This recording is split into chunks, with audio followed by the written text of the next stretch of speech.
Kalau gitu Mas sudah siap untuk ditanya-tanya? Boleh, Mas. Oke, Siap. kalau gitu langsung aja Mas. Aku langsung bacain pertanyaannya aja. Yang pertama, bagaimana sih Mas volatilitas pasar dapat mempengaruhi proses market screening dan apa faktor-faktor yang perlu dipertimbangkan dalam memilih kriteria market screening di tengah pasar yang tidak stabil? Ya. Oke, mengenai market screening. Jadi kalau saya bisa menyimpulkan market screening itu kan maksudnya adalah pemilihan saham. Kira-kira betul ya Mas Zikri ya? Ya. Kira-kira kita mau pilih Hmm. saham yang mana nih? Kemudian kita baiknya strateginya seperti apa nih? Apakah kita mau rising cash dulu atau kita mau beli dulu mumpung harganya sedang turun gitu ya? Atau wait and see dulu dan sebagainya kan seperti itu. Nah, memang pastinya seperti siklus pada tahunannya ya. Kalau kita bicara mengenai kondisi market saat ini, ya sekarang sedang ada fenomena sell in May and go away, kampanye seperti itu. Yang dimana ini siklus tahunan. Kalau misalkan kita ingat bulan Maret lalu, itu IHSG menembus all time high-nya. Ya siklus tahunan seperti itu. Awal tahun biasanya ada Januari efek sampai kira-kira bulan Maret, kemudian bulan April Mei biasanya sentimennya jadi negatif, kemudian market turun ya, harga-harga saham pada turun. Nanti biasanya akhir tahun akan ada siklus eh, apa namanya, siklus rally lagi ya. Bulan Desember itu ada Santa Claus rally atau ada menjelang akhir tahun dan sebagainya. Itu biasa siklus tahunan seperti itu. Tapi memang biasanya kalau kita yang mungkin masih pemula ya, mungkin masih pemula atau masih awal kita berinvestasi saham ini biasanya sering kali selalu panik ya, dalam artian kalau kita lihat market merah kadang bingung kita mau ngapain, kita panik. Nah, akhirnya yang kita lakukan malah justru kita cut loss saat seharusnya kita beli dan sebagainya. Nah, memang ini mengenai market screening terutama ya, ini memang tergantung oleh psikologi kita masing-masing ya. Jadi kalau misalkan di sini mungkin teman-teman semua masih muda-muda ya, masih mahasiswa, ini menurut saya beruntung sekali nih teman-teman ini ya, yang masih muda, masih kuliah, ini sudah mempelajari saham, itu beruntung banget. Gitu. Dulu saya termasuk terlambat ya. Saya termasuk terlambat, tapi sebenarnya juga waktu kuliah pun juga sudah mulai suka dengan dunia investasi seperti ini. Nah, cuman dan waktu itu juga literasi mengenai saham masih sangat minim. Jadi sehingga saya waktu itu mencari-cari sendiri nih, kira-kira metode yang tepat buat saya itu yang mana gitu. Nah, di sini faktor pentingnya di sini ya. Jadi masalah mengenai screening ini di saat kondisi market seperti ini itu tergantung dari psikologi kita, yang dimana ini tergantung dari tujuan utamanya kita dulu nih gitu. Ya, tujuan utamanya dulu. Apakah kita seorang trader ya, apakah kita memang sering jual beli saham secara jangka pendek harian, di mana kita pengennya sih beli, kemudian dalam satu minggu harapannya harga saham naik 5%, 10% langsung dijual, atau kita seorang investor jangka panjang. Nah, itu dulu menurut saya harus kita putuskan dulu nih gitu. Kita mau trading atau kita mau nabung, gampangnya seperti itu ya, kita mau nabung gitu. Nah, kalau saya sendiri ya, saya cenderung ke nabungnya ya, jadi nabung saham. Nah, biasanya kalau misalkan kita tipe seorang investor jangka panjang, kita yang nabung saham ya, nabung saham ini kan kita nggak perlu musingin ya masalah harga saham akan turun atau siklus tahunan yang saat ini sedang merah membuat market volatile, itu kita nggak perlu pusingin sih. Mumpung harganya jatuh, sepanjang itu bisnisnya bagus, kinerjanya bagus, ya sudah beli aja itu. Beli, nanti minus 10%, 15% itu bukan hal yang parah, enggak itu. Biasa aja gitu ya, minus 10%, 15% itu hal yang biasa. Ya beli aja gitu, beli simpan. Ya, jadi beli simpan gitu. Nah, ini berbeda ya, sangat berbeda kalau kita seorang trader nih. Nah, biasanya teman-teman mahasiswa ini kan eh, untuk awal-awalnya biasanya akan nyoba trading nih. Biasanya seperti itu ya, polanya seperti itu sampai akhirnya nanti berjalannya waktu baru kita bisa menemukan nih, kira-kira saya cocoknya memang menjadi seorang trader atau seorang investor jangka panjang gitu. Nah, nah itu yang biasa terjadi kepada kita yang masih pemula atau bahkan teman-teman mahasiswa ini kan ya. Nah, kita bicara balik lagi ke sana nanti. Nah, kalau kita bicara mengenai menjadi seorang trader, ya pasti kita memperhatikan sinyal-sinyal kan gitu kan ya, sinyal-sinyal. Oh, sentimennya sedang negatif nih gitu. Oh, asing baru keluar nih gitu kan, terjadi capital outflow yang lumayan. Oh, dolarnya baru naik gitu. Berarti market kemungkinan akan kurang bagus. Ya sudah, begitu ada sinyal-sinyal turun ya, sebelum turun pastinya ya, ditambah dengan mungkin analisa mengenai behavior market ya, atau mengenai analisa teknikal katakanlah ya, yang menjurus ke pergerakan harga saham, ada sinyal-sinyal mau turun ya lepas dulu kan, biasanya seperti itu. Nah, jadi apa namanya, pengaruh psikologi kita ini sangat penting, terutama posisi kita. Kita mau menjadi seorang trader atau seorang investor jangka panjang itu sangat penting. Kita memutuskan menjadi seorang investor jangka panjang, ya sudah, kita nggak usah peduliin itu ya, asing keluar, asing masuk ya, suku bunga dan sebagainya. Memang kita perhatikan, tapi yang paling penting kita perhatikan kinerja perusahaan itu sendiri. Bisnisnya bagus, kinerjanya bagus, ya sudah, hold saja, merah nggak apa-apa gitu ya. Ada uang nabung lagi setiap bulan, beli lagi aja gitu. Nah itu. Nah, kalau saya di sisi investor jangka panjang ya saya lakukan seperti itu. Nah, jadi apa yang, kembali ke pertanyaan Mas Zikri tadi, yang mempengaruhi proses market screening, yang pertama tentukan dulu posisi kita itu tadi, trading atau investing. Setelah kita menentukan posisi kita, nah di situ baru kita bisa melakukan market screening kan ya, kita melakukan pemilihan sahamnya ya, kita pilih saham-saham yang bagus ya, justru sekarang harganya sedang jatuh, kinerjanya bagus, yaitu kesempatan untuk membeli. Nah, itu kira-kira faktor yang mempengaruhi ya bagaimana kita melakukan market screening di saat market sedang volatile seperti sekarang ini. Kira-kira itu Mas Zikri. Ya. Baik Mas, terima kasih. Tadi dijelasin juga soal psikologi berinvestasi ya, terutama untuk investasi jangka panjang. Menurut Mas sendiri nih Mas, kalau saat ini kan sedang hangat mengenai konflik di Timur Tengah kan Mas, antara Iran dengan Israel yang mengakibatkan kekhawatiran nih Mas bagi para investor, terutama investor muda kayak kita-kita ini Mas. Hal ini juga diperparah dengan rupiahnya yang kemarin sempat naik tinggi banget Mas, turun banget terhadap US dollar sampai ke 16.200, sampai memaksa BI buat ningkatin suku bunganya ke 6,25%. Ya. Menurut Mas Ero sendiri, gimana sih Mas supaya kita para investor muda itu menjaga psikologi investasi kita, terutama buat yang ingin berinvestasi jangka panjang di tengah ketidakpastian global seperti ini, Mas? Ya. Oke, pertanyaan menarik Mas Zikri ya, mengenai perkembangan makro ya. Jadi yang disampaikan Mas Zikri tadi kan perkembangan makro, perang tidak hanya Iran, tidak hanya Palestina dan juga Israel ya, tapi juga masih banyak nih, bahkan Rusia Ukraina juga masih berjalan. Kemudian kemarin sempat Iran juga panas mau menggempur Israel dan sebagainya ya. China Taiwan, kalau kita ngikutin berita ekonomi makro ini, terutama tentang perang ini, banyak yang sedang bersih tegang ya. China Taiwan juga lagi tegang-tegangnya gitu ya. China Amerika juga kayaknya nggak akur-akur banget seperti itu kan ya. Nah, ini membuat ekonomi juga bergejolak.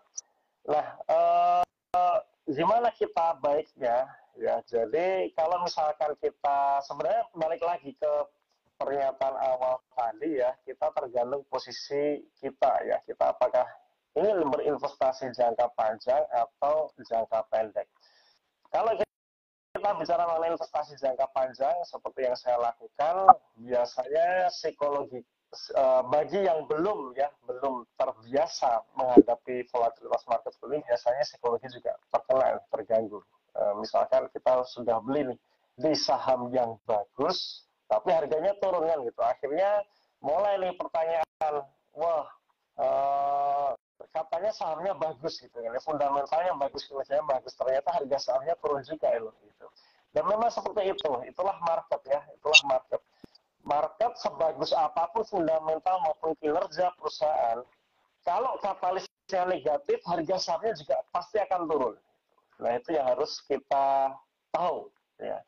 Sebagus apapun bisnis perusahaan, sebagus apapun fundamental perusahaan, ketika katalisnya negatif, ketika terjadi capital outflow, harga sahamnya juga pasti turun. Tapi kalau kita bicara mengenai jangka panjang, pada akhirnya harga saham itu akan kembali ke fundamental aslinya, gitu kan, kembali ke kinerjanya. Jadi kalau kinerjanya selalu growth, selalu tumbuh, jangan khawatir, dalam jangka panjang harga sahamnya juga nanti akan naik lagi.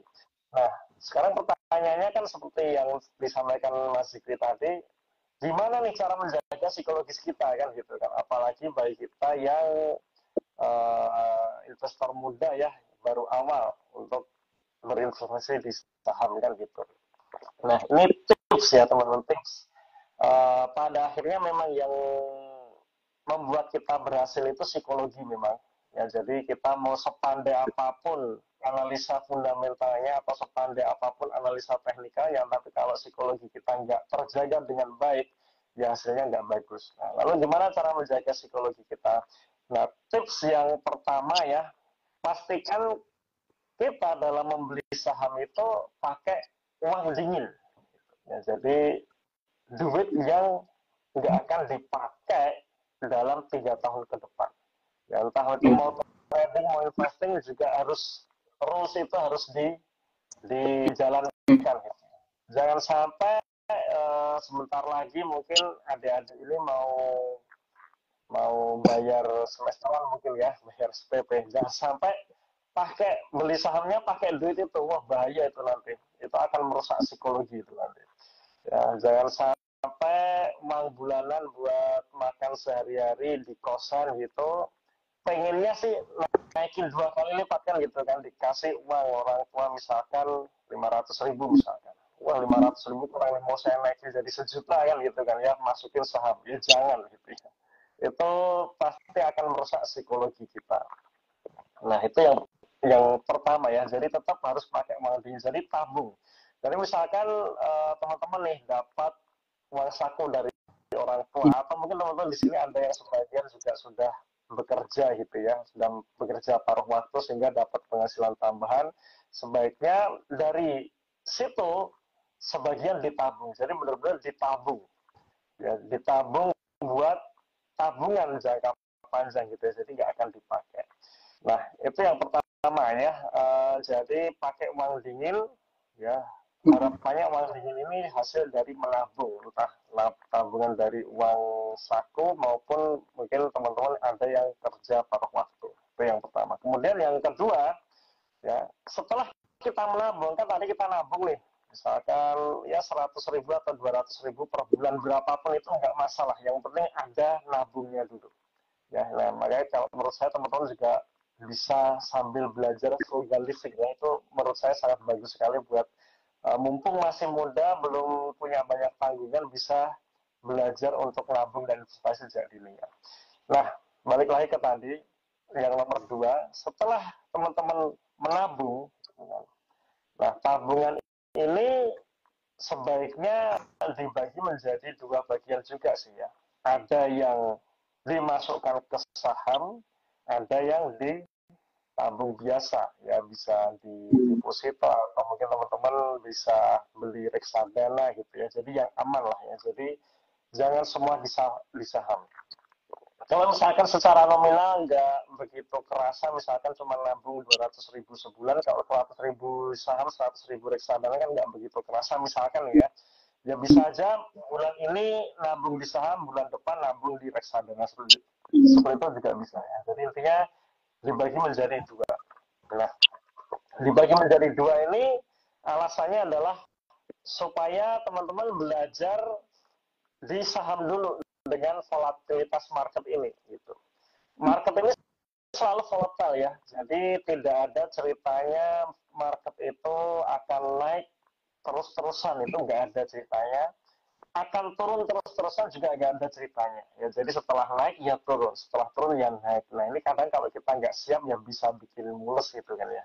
bikin mulu. Saat ini saham-saham tertentu, saham-sahamnya Pak PP mungkin semua sedang naik, tapi nanti ada kalanya juga mereka akan kembali ke harga wajarnya. Ya, karena dalam jangka panjang semua akan kembali ke harga wajarnya dalam jangka panjang. Jadi suatu saat dia pasti akan turun gitu. Nah, saham-saham sekarang yang sedang jatuh ya dan kinerja sedang bagus, suatu saat dia akan naik. Nah, memang itu uh, psikologi untuk menghadapi itu semua itu butuh jam terbang. Ya, jadi walaupun mungkin teman-teman di sini dalam analisa udah jago ya, jago analisa, kemudian punya modalnya, ya. Tapi kalau dalam hal menjaga psikologi tetap butuh jam terbang. Itulah kenapa yang yang kedua ini jangan langsung masuk semua di saham. Gitu. Jadi dibagi dua ya, saham sama instrumen yang aman.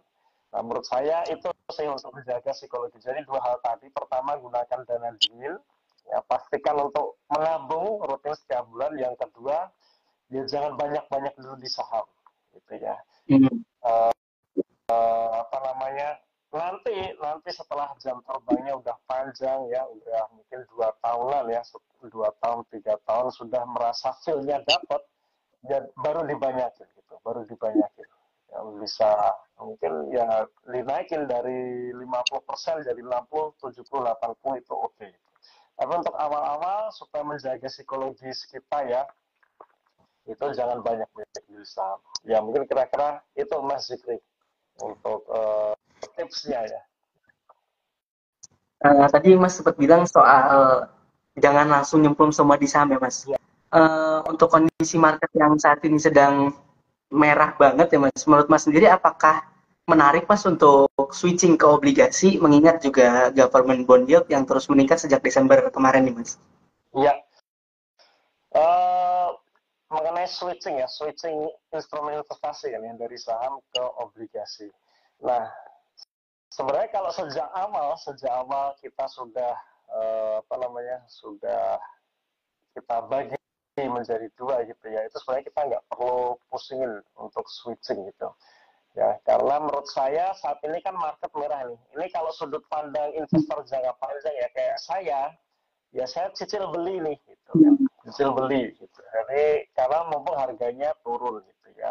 Tapi memang kita bicara mengenai investasi jangka panjang ini kebanyakan orang mikirnya wah ini mumpung murah beli harapannya bulan depan langsung naik ya, belum tentu ya. Jadi belum tentu bulan depan langsung naik, belum tentu. Ya, jadi harus tadi posisi punya mindset yang benar dulu, nah itu baru berjalan. Nah, jadi kalau saya sendiri sebenarnya beli saham sekarang ini menarik, gitu.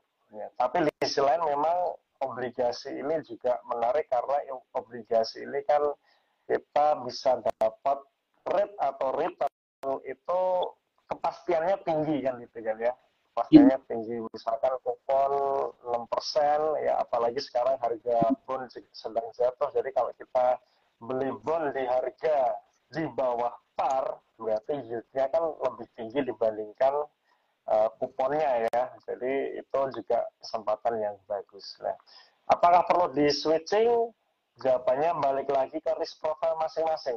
Kalau misalkan saya juga sering sering istilahnya memberikan konsultasi ya ke terutama ke para bapak nih ya, ke para orang tua yang sudah punya tanggungan, punya penghasilan, itu risk profile ini harus dimatangkan dulu di awal. Jadi apakah memang kita suka dengan resiko atau mampu menanggung resiko volatilitas market atau tidak. Jadi kalau misalkan kita sangat suka panikan ya, kita masih suka bingung apa yang harus kita lakukan dengan market yang volatile ini, memang banyakin aja di bondnya ya atau di obligasinya.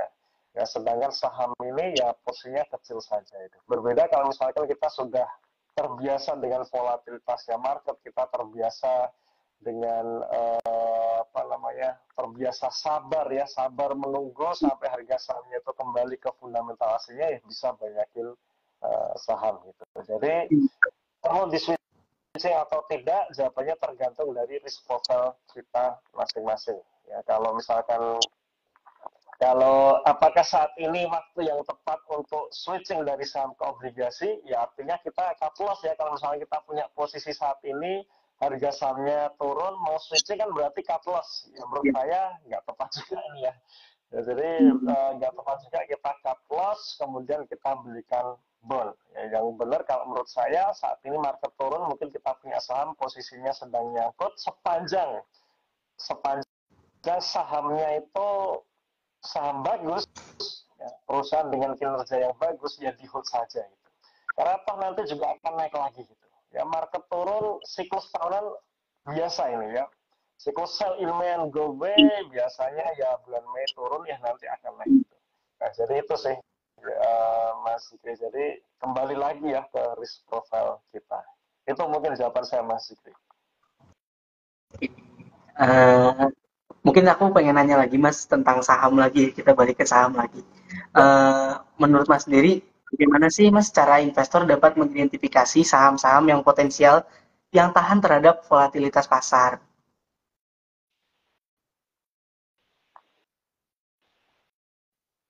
ya Mas Zikri, sorry Mas, tadi agak keputus, kurang tahu juga Oh ya, apakah sinyal Mas tadi saya atau sorry Mas, bisa tadi diulangi pertanyaan lagi. saya, jadi bagaimana Mas cara investor dapat mengidentifikasi saham-saham yang potensial yang tahan terhadap volatilitas pasar? Ya, oke. Okay. Istilahnya saham-saham yang cenderung stabil ya Mas ya, yang dia tahan dengan volatilitas market gitu ya, yang mungkin tidak membuat kita panik dan sebagainya gitu ya. Jadi kalau mengenai saham yang tahan terhadap volatilitas pasar ini susah sekali kita temukan ya. Jadi pada akhirnya volatilitas market itu akan terjadi gitu. Ya, akan terjadi ya. Kita menganggap BBRI ya, BBRI bertahan terhadap volatilitas market. Nyatanya turun juga ya itu ya, dari 6.000 ke 4.000 kan gitu. Ya, saham Telkom yang dari dulu juga dianggap sebagai saham yang berfundamental bagus tahan terhadap volatilitas market.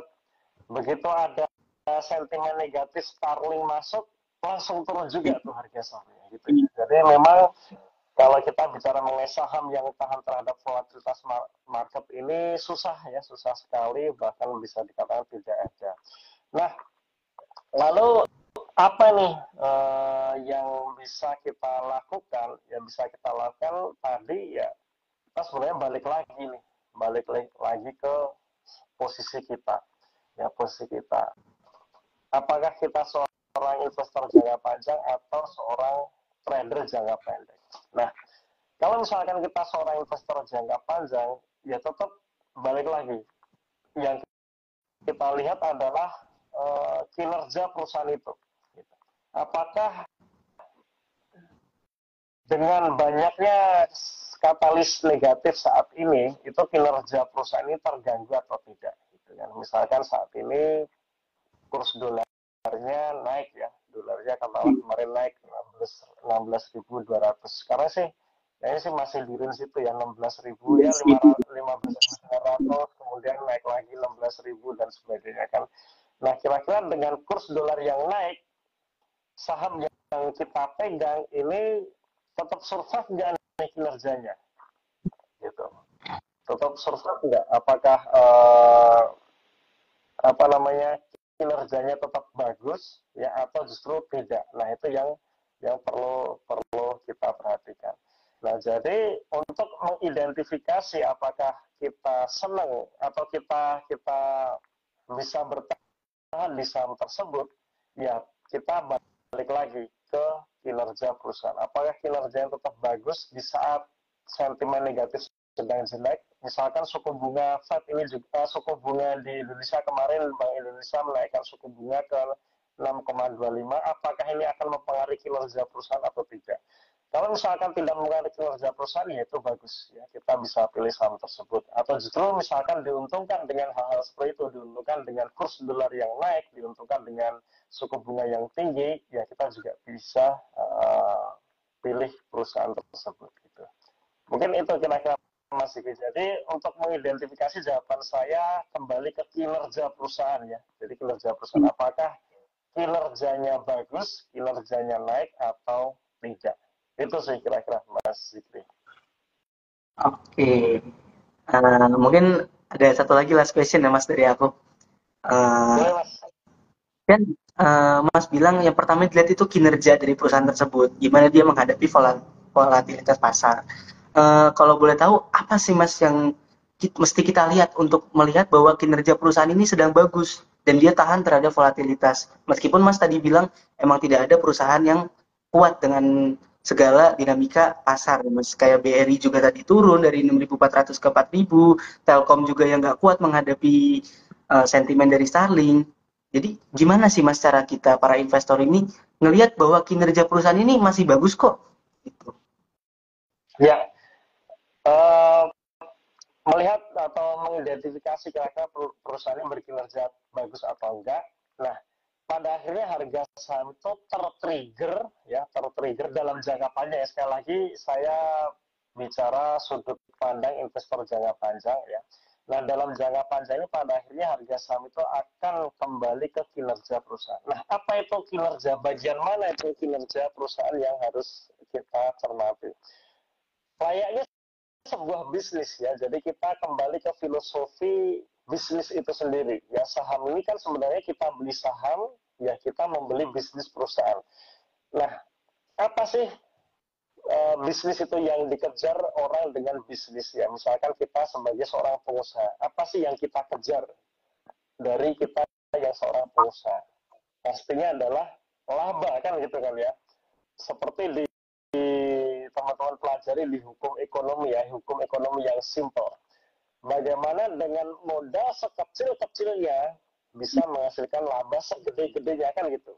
Nah, itulah yang kita lihat. Nah, apa itu modal sekecil-kecilnya, laba setinggi-tingginya, yaitu ROE kan ya, Return on Equity. Nah, jadi saya selalu akan menilai perusahaan itu bagus atau tidak berdasarkan ROE ya, ROE, Return on Equity. Tapi ROE-nya harus sehat ya, dalam artian kan ROE ini kan ujung-ujungnya adalah bagaimana perusahaan menghasilkan laba.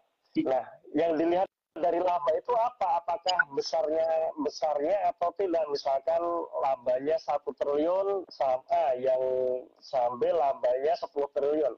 Kira-kira apakah perusahaan B ini lebih bagus dibandingkan perusahaan A? Ya, karena labanya 10 kali lipat dibandingkan perusahaan A, ya jawabannya tidak ya, bukan itu. Tapi growth-nya, kenaikan laba bersihnya. Jadi apakah laba bersihnya ini dibandingkan tahun lalu itu naik atau tidak? Gitu. Apakah laba tahun ini walaupun labanya 10 triliun, jangan-jangan nih tahun kemarin labanya 15 triliun. Oh, berarti kalau tahun kemarin 15 triliun, laba sekarang 10 triliun, berarti justru labanya turun. Yang satu saham A, labanya cuma 1 triliun nih. Tapi 1 triliun naik 100% dibandingkan tahun lalu. Tahun lalu labanya cuma 500 miliar, sekarang menjadi 1 triliun. Nah, berarti ada growth 100%. Nah, itu yang bagus. Nah, jadi kinerja di sini adalah kenaikan laba. Nah, kemudian harus kita cek lagi, kenaikan laba ini laba beneran atau laba-labaan kan gitu kan ya. Nah, laba beneran itu maksudnya seperti apa? Laba beneran itu ya laba yang dihasilkan dari kegiatan operasional perusahaan kan. Bagaimana penjualannya? Apakah kenaikan laba ini didukung dari kenaikan penjualan ya, kenaikan omset? Atau jangan-jangan laba yang naik ini karena perusahaan jual aset kan gitu kan, bisa juga kan ya. Perusahaan labanya 500 miliar. Tahu-tahu karena perusahaan sedang hutang misalkan, punya hutang yang tinggi atau ada aset yang terbengkalai misalkan, akhirnya aset tersebut dijual misalkan tanah dan bangunan dijual laku 1 triliun misalkan, satu gedung 1 triliun. Nah, berarti ada kenaikan laba nih dari 500 miliar menjadi 1,5 triliun. Tapi yang 1 triliun itu hasil dari penjualan aset. Nah, ini juga harus diperhatikan. Kalau seperti itu ya berarti next tahun periode selanjutnya perusahaan tidak akan bisa menghasilkan laba segede itu lagi. Kenapa? Karena laba yang besar, pertumbuhan laba yang besar tadi topang dari penjualan aset. Nah, hal-hal seperti itu yang harus kita perhatikan. Nah, jadi kenaikan laba ini apakah dihasilkan dari kenaikan penjualan yang artinya perusahaan ekspansi atau efisiensi? Ya, pengennya sih ya perusahaan ekspansi di selain efisiensi. Nah, itu yang kita harapkan. Nah, kenaikan laba apakah didukung dengan neraca yang sehat? Bagaimana hutang-hutangnya? Jangan-jangan nih perusahaan punya hutang gede. Ya, kalau hutang gede, maka mayoritas laba nanti akan lebih banyak dipakai untuk membayar bunga utang misalkan dibandingkan untuk ekspansi. Nah, itu juga harus diperhatikan. Tapi memang kembali ke rasio tadi, ujung-ujungnya adalah ROE gitu. Nah, apakah ekuitas perusahaan ini selalu bisa growth atau tumbuh? Ya, dengan kenaikan ekuitas, apakah perusahaan masih bisa mempertahankan ROE-nya atau tidak? Gitu. Nah, jadi kalau ekuitasnya naik, ROE-nya juga stabil, dia perusahaan bisa mempertahankan ROE-nya, berarti secara hitung-hitungan kan labanya naik. Nah, di situ ini perusahaan yang bagus untuk investasi jangka panjang. Nah, jadi kinerja itu ya seperti itu ya, tapi memang ujungnya adalah bagaimana perusahaan ini bisa menghasilkan laba ya, dan bagaimana perusahaan bisa mempertahankan ROE. Nah, jadi seperti itu. Ya, jadi kadang ini juga tambahan buat teman-teman, terutama kita bicara mengenai valuasi seperti PBV, PI rasio, ya PBV kecil, PI rasio kecil, apakah ini bagus? Ya belum tentu. Ya kita lihat dulu. PBV kecil, PI rasionya kecil, kalau perusahaan rugi-rugi terus, ya buat apa gitu kan ya, perusahaan akan saham tersebut akan selalu murah gitu, nggak akan pernah menjadi mahal kalau kinerjanya nggak naik. Jadi tetap yang diperhatikan pertama adalah kinerjanya, baru valuasi yang terakhir. Nah, kira-kira itu Mas Zikri mengenai kinerja ya, kinerja perusahaan. Oke, terima kasih banyak, Kak Eros. Tadi udah dijawab banyak banget pertanyaan saya, mulai dari tadi ada makro, psikologi investasi, sampai ke mengidentifikasi saham-saham yang potensial. Mungkin dari aku pertanyaannya itu aja. Mungkin kita bisa masuk ke sesi Q&A ya, Mas. Ini udah ada beberapa yang nanya nih, Mas, dari Ya, boleh penonton-penonton Mas. kita. Boleh aku bacain ya, Mas? Silakan Mas. Oke, ini ada dari Muhammad Nur Rahman. Kak Eros bicara soal sektoral, bagaimana nih prospek CPO masih nyangkut dan bagaimana average down secara berkala, secara bijak? Ya, mengenai CPO ya, Mas Zikri ya. Oke, mengenai CPO, sebenarnya bukan hanya CPO ya, tapi kalau kita bicara harga-harga komoditas seperti batu bara, nikel, kan tahun 2022 dan 2022 kemarin kan sedang bagus-bagusnya, kemudian 2023 ini turun gitu. Nah, bagaimana tahun 2024 itu kan ya. Nah, di sini kalau kita bicara komoditas ya yang perlu kita perhatikan kan ya supply and demand dari komoditas itu sendiri ya. Nah, kita lihat nih siapa sih di dunia ini yang dia mengkonsumsi komoditas paling besar termasuk CPO. Ya, jawabannya adalah China kan gitu kan ya, China. Nah, China di tahun 2023 kemarin kita melihat ya beritanya juga sudah sudah besar waktu itu di mana China sedang krisis ya, dipicu oleh krisis properti. Ya, bangkrutnya bisnis properti terbesar di China waktu itu ya, Evergrande dan sebagainya, diikuti dengan perusahaan properti yang lainnya. Itu membuat China krisis ya, jatuh itu, ekonominya jatuh, bahkan inflasinya negatif. Nah, kalau ekonomi China jatuh, otomatis permintaan-permintaan akan komoditas tadi juga turun, kan itu kan ya, sehingga harga komoditas termasuk harga CPO turun. Nah, sekarang kita lihat bagaimana dengan tahun 2024 ini nanti ya. Saat ini kondisi China belum benar-benar pulih.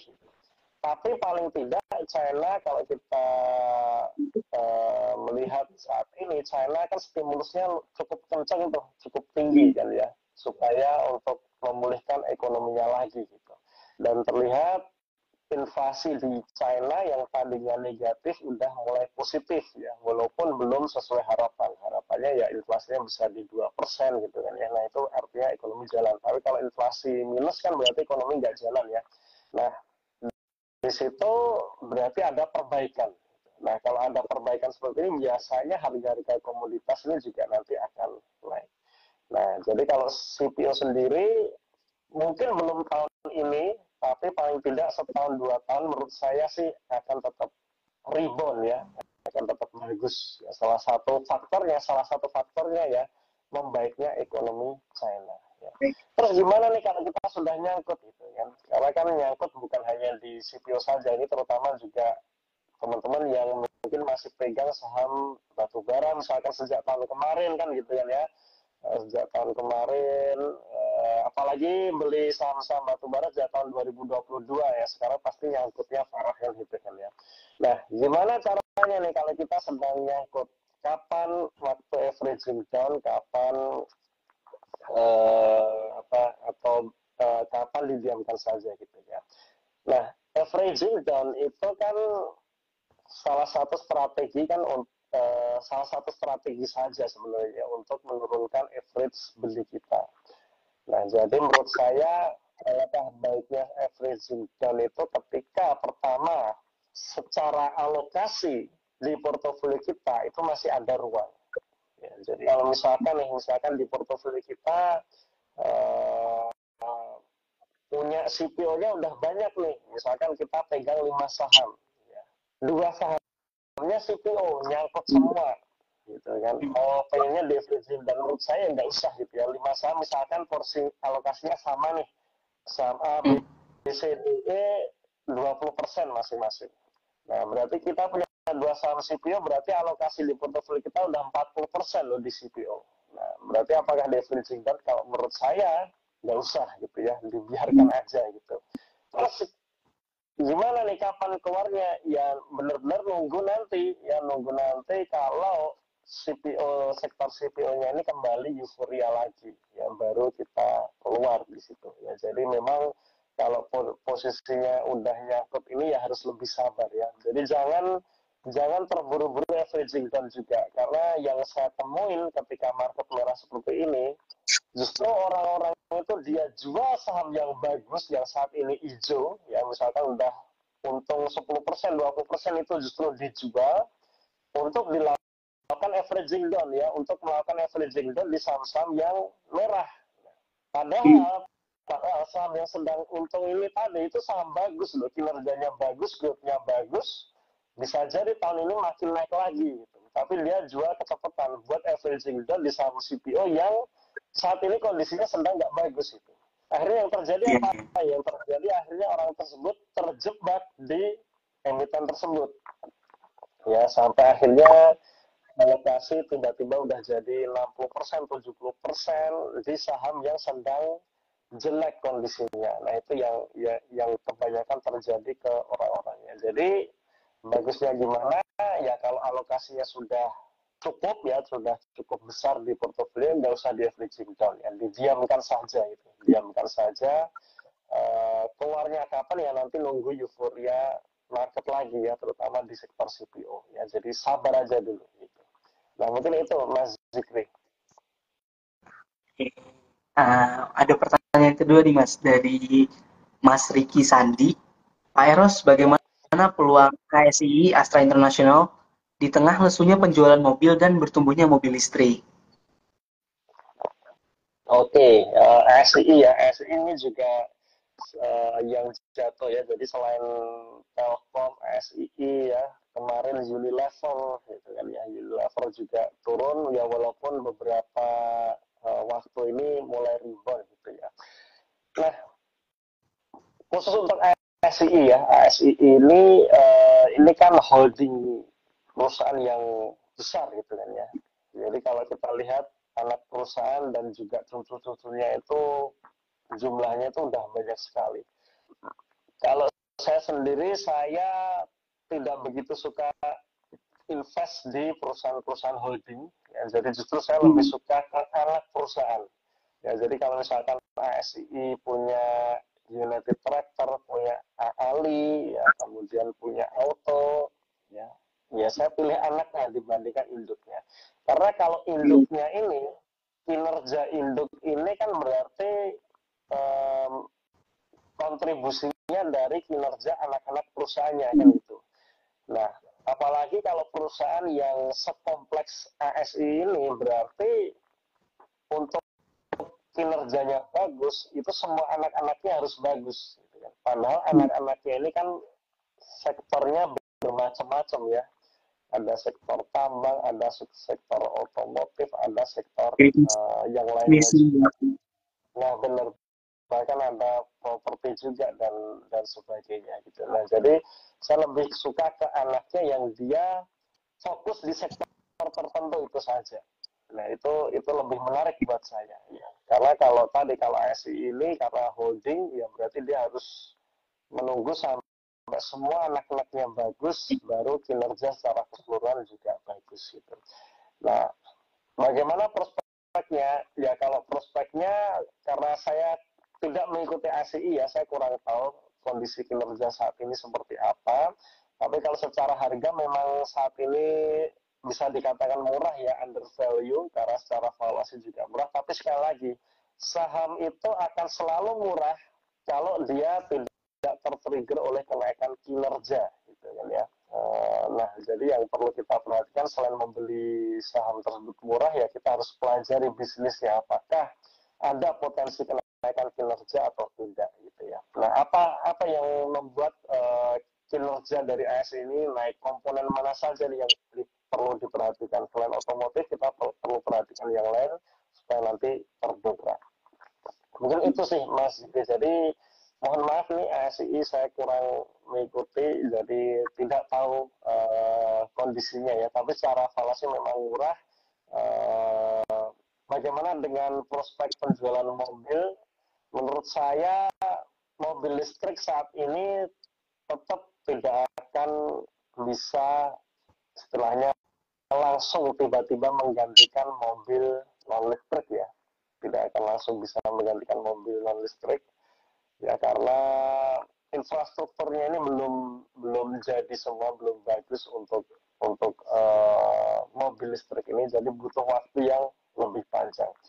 Dan biasanya Astra ini juga bukan perusahaan kaleng-kaleng, di mana kalau dia istilahnya punya pandangan bahwa mobil listrik itu akan bagus, ya dia pasti juga akan masuk gitu. Ya, kalau dia menilai bahwa perusahaan ini bisnisnya ini belum akan bagus, ya dia belum akan masuknya seperti itu ya. Jadi untuk Astra ya memang untuk mobil ya, maksud saya untuk penjualan mobil, apakah mobil listrik nanti akan menggantikan mobil non listrik, itu tidak jawaban saya. Bagaimana prospek untuk penjualan mobil yang saat ini lesu, karena memang ekonomi juga sedang lesu ya, ekonomi juga sedang lesu. Menurut saya sabar aja, pasti nanti juga akan ada waktunya ketika penjualan mobil itu akan naik lagi. Ya mungkin itu yang bisa saya jawab Mas Fikri. Oke. Nah, kebetulan saya juga megang saham Astra juga, Mas. Jadi sangat dapat pencerahan dari Mas Eros. Oke, mungkin satu pertanyaan terakhir ya, Mas, dari penonton kita pada malam hari ini. Ada dari Saiful Rianto. Pertanyaannya, apa perbedaan PER, PBV, dan ROE, dan bagaimana aplikasinya? Itu, Ya, Mas. oke, ini pertanyaan menarik ya tentang valuasi saham. Ya, jadi memang kalau kita bicara mengenai investasi jangka panjang, kita harus beli saham-saham di bawah nilai intrinsik ya, atau nilai wajarnya ya, supaya apa? Supaya yield di masa depan itu juga bagus. Jadi akan sangat kurang tepat ya, akan kurang tepat kalau misalkan kita membeli perusahaan bagus yang kinerjanya good tapi valuasinya sudah mahal ya, valuasinya sudah mahal atau over value. Nah, itu yieldnya nggak maksimal. Nah, jadi yang benar adalah memilih perusahaan yang berkinerja bagus, yang labanya bagus, prospeknya bagus, di sisi lain valuasinya harus murah ya. Jadi tetap yang pertama adalah kita perhatikan kinerjanya dulu. Kita menemukan perusahaan bagus, fundamental oke, neraca sehat, growth labanya bagus, prospeknya bagus, tinggal kita bicara valuasi. Nah, valuasi di sini yang diperhatikan apa? Ya saya cuma 3 hal itu saja, ROE, PBV, dan PER ya untuk memvaluasi. Jadi sesimpel itu saja. Jadi saya tidak menggunakan metode discounted cash flow ya atau future value, itu tidak ya, seperti Warren Buffett selalu mengatakan discounted cash flow ya atau future value, di mana Warren Buffett ini dia selalu akan memproyeksikan kira-kira berapa cash flow atau cash atau laba dalam 10 tahun ke depan. Setelah itu di present value kan di sekarang kan gitu kan ya, present value kan di kondisi sekarang, dan setelah di present value kan dengan kondisi sekarang, apakah harga saham saat ini di bawah dari nilai intrinsik itu kan gitu kan ya. Nah, metode seperti itu cocok kalau holding period kita sangat panjang ya, 10 tahun gitu kan, 20 tahun. Nah, sekarang pertanyaannya apakah holding period kita bisa sepanjang itu atau enggak gitu. Nah, kalau misalkan enggak sepanjang itu ya kita perlu modifikasi. Nah, yang saya lakukan adalah saya selalu membandingkan kinerja saat ini, kemudian saya bandingkan dengan valuasi saat ini dengan historinya. Ya, jadi saya memperhitungkan juga historinya.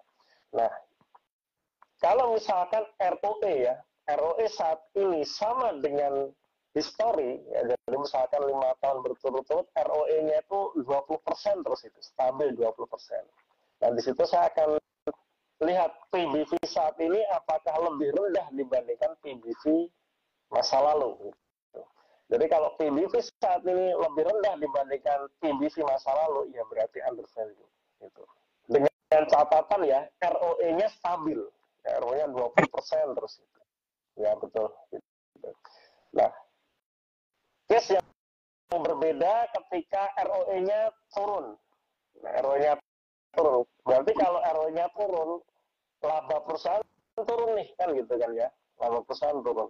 Nah, kalau ROE turun, maka yang wajar adalah PBV-nya juga harus turun dibandingkan histori.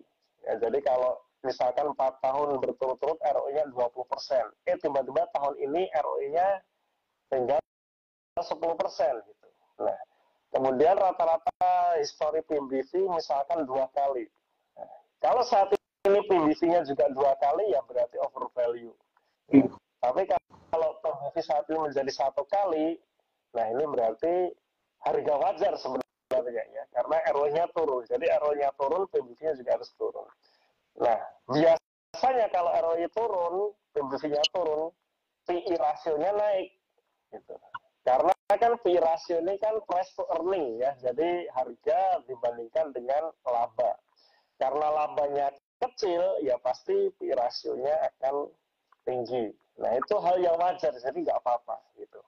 Ya, jadi nggak apa-apa. Jadi PI rasionya naik, ketika ROE-nya turun, sepanjang itu PBV-nya turun, itu nggak apa-apa. Tinggal kita proyeksi ya, kita analisa apakah ada potensi kinerja dari emiten tersebut naik atau enggak gitu. Karena kalau kinerjanya naik ya, artinya labanya naik, berarti kan di masa depan 1-2 tahun ke depan, di harga sekarang PI rasionya kan jadi murah kan gitu kan ya, PI rasionya jadi murah, PBV-nya jadi murah gitu.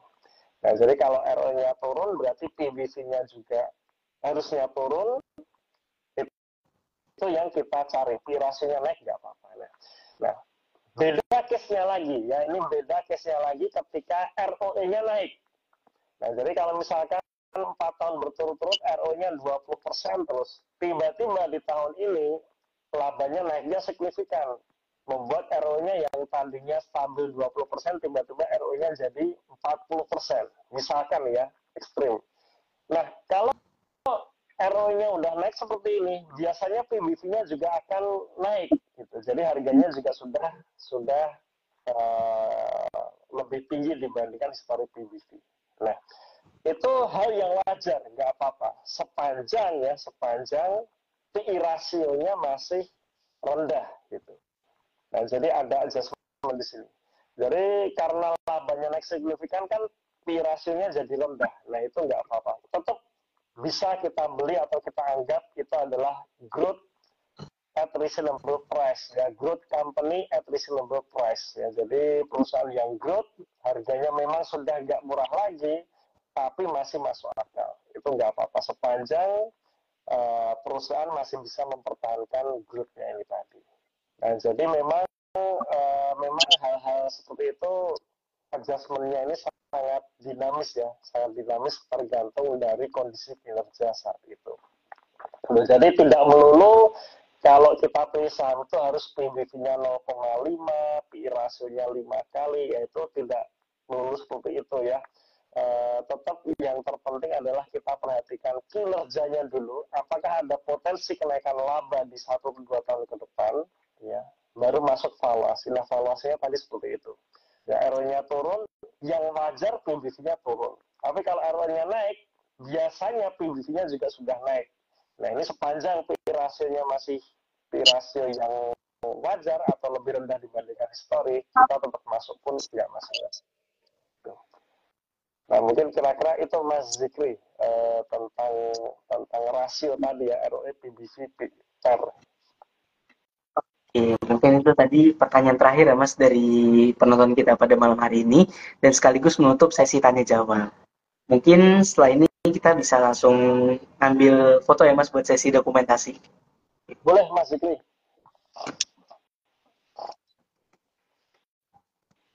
Gayanya gimana nih Mas? Bentar, bakal ada dibantu sama teman saya untuk di screenshot. Ya, Sebentar. siap. Oke, mungkin bisa siap-siap Mas. Saya hitung 1, 2, 3 ya Mas. 1, 2.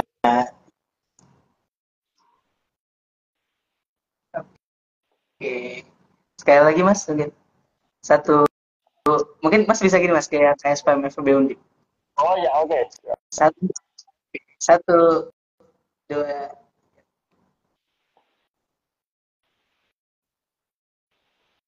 Oke. Terima kasih banyak Mas Errol sudah membagikan ilmunya pada malam hari ini. Semoga ilmunya dapat diterima sama teman-teman dan dipahami dan dipraktekkan juga tentunya. Semoga Mas Eros dapat sukses selalu, sehat selalu, dan konsisten untuk break the market. Mungkin Amin, amin. itu aja. Wassalamualaikum warahmatullahi wabarakatuh. Terima kasih banyak Mas. Waalaikumsalam. Terima kasih juga Mas Zikri dan teman-teman KSPM Undip ya.